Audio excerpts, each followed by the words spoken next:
ಇನ್ನು ಮುಂದೆ ನಿಮ್ಮ ನೆಚ್ಚಿನ ಧಾರಾವಾಹಿಗಳ ಫುಲ್ ಎಪಿಸೋಡ್ಗಳು ಸನ್ ನೆಕ್ಸ್ಟ್ ಆಪ್ನಲ್ಲಿ ಮಾತ್ರ. ಏನ್ ಹೇಳ್ದೆ?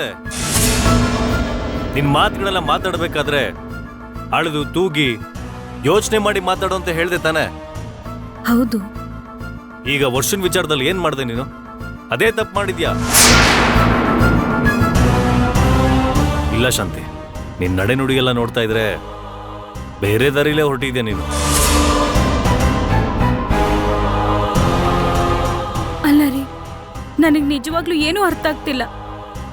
ಮಂತ್ರ ಮನಲ್ಲಿ ರಾಘವನ ಕರ್ಕೊಂಡು ಹೋಗಿದ್ಯಲ್ಲ ಟ್ಯೂಷನ್ಗೆ? ಹೌದು. ಅವಾಗ ವರ್ಷ ನಿನಗ್ ಫೋನ್ ಮಾಡಿದ್ಲೋ ಇಲ್ಲ ನೀನ್ ವರ್ಷಂಗ್ ಫೋನ್ ಮಾಡಿದ್ಯೋ? ರೀ, ಅದು ವರ್ಷನೇ ನನಗ್ ಫೋನ್ ಮಾಡಿದ್ಲು. ಅವತ್ತು ಅವ್ರ ಕಾಲೇಜಲ್ಲಿ ಏನೋ ಸ್ಪೆಷಲ್ ಡಿಶ್ ಬೇಕು ಅಂತ ಹೇಳಿದ್ಲು.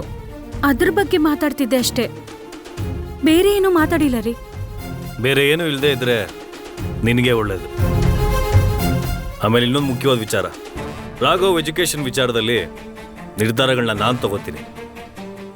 ಅದಕ್ಕೆ ಯಾರು ಮೂಗು ತೂರ್ಸೋದು ನನಗಿಷ್ಟ ಆಗಲ್ಲ. ಅರ್ಥ ಆಯ್ತಾ?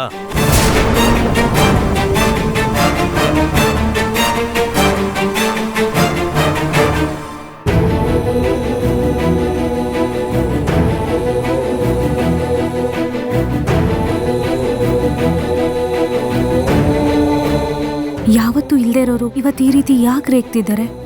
ಅಂತ ತಪ್ಪು ಏನ್ ಮಾಡಿದೆ ನಾನು? ವರ್ಷ ನನ್ನ ಹತ್ರ ಏನು ಮಾತಾಡಿಲ್ಲ, ನಾನು ವರ್ಷ ಹತ್ರ ಏನು ಮಾತಾಡಿಲ್ವಲ್ಲ.